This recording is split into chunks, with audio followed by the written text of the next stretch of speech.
Assalamualaikum warahmatullahi wabarakatuh. Perkenalkan, nama saya Retno Febri Janingrum dengan NIM 2111754. Prodi Pendidikan Guru Sekolah Dasar Universitas Trilogi. Tujuan saya membuat video kali ini untuk memenuhi nilai ujian akhir semester mata kuliah belajar dan pembelajaran dengan dosen pengampu Ibu Febrianti Yuli Satriani, SPDI MPD. Kali ini saya akan membahas materi tentang motivasi belajar.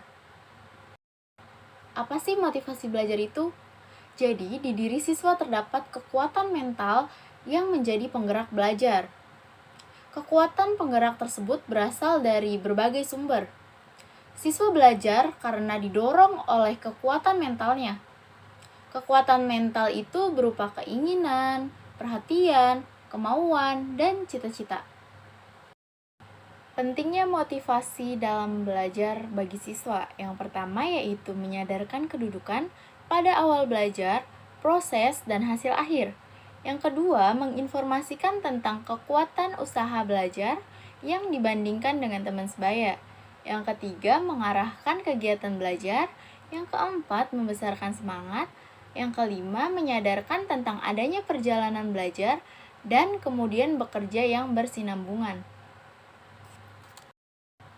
Pengetahuan dan pemahaman tentang motivasi belajar pada siswa bermanfaat bagi guru.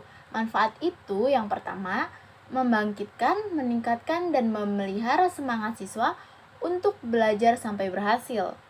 Yang kedua, mengetahui dan memahami motivasi belajar siswa di kelas beragam.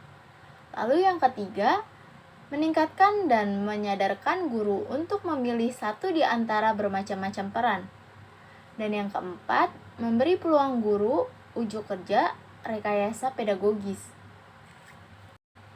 Motivasi dalam belajar. Dalam perilaku belajar, terdapat motivasi belajar. Motivasi belajar tersebut ada yang intrinsik dan ekstrinsik. Penguatan motivasi-motivasi belajar tersebut berada di tangan para guru atau pendidik dan anggota masyarakat lainnya. Jenis motivasi belajar dibagi menjadi dua, yaitu yang pertama motivasi primer, yang kedua motivasi sekunder. Motivasi primer yaitu motivasi yang didasarkan pada motif-motif dasar. Lalu yang kedua, motivasi sekunder yaitu motivasi yang dipelajari. Lalu ada sifat motivasi, yaitu ada internal atau intrinsik, ada eksternal atau ekstrinsik. Internal merupakan dorongan terhadap perilaku seseorang yang berasal dari dalam dirinya sendiri. Penguatan terhadap motivasi intrinsik perlu diperhatikan sebab disiplin diri merupakan kunci keberhasilan dari belajar. Lalu eksternal merupakan dorongan terhadap perilaku seseorang yang ada di luar perbuatan yang dilakukannya. Orang berbuat sesuatu karena dorongan dari luar seperti adanya hadiah dan menghindari hukuman. Terdapat unsur-unsur yang mempengaruhi motivasi belajar. Ada cita-cita atau aspirasi. Motivasi belajar tampak pada keinginan anak sejak kecil, seperti keinginan belajar, berjalan, makan makanan yang lezat, dapat membaca, dan lain-lain. Lalu ada kondisi siswa.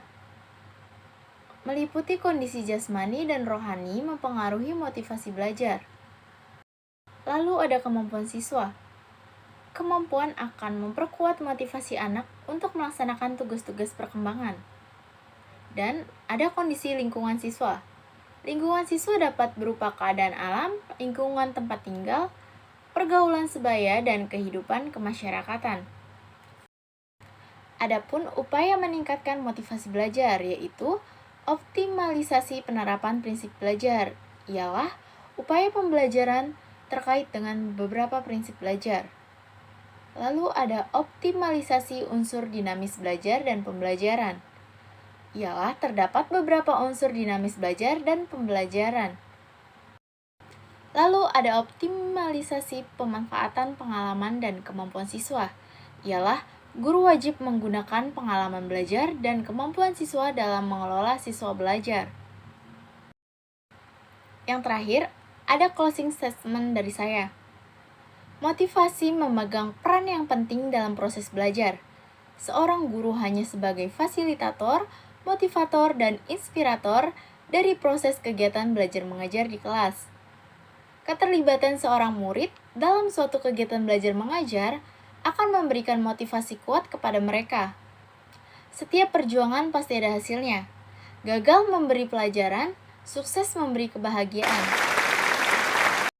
Baik, sekian materi yang dapat saya sampaikan.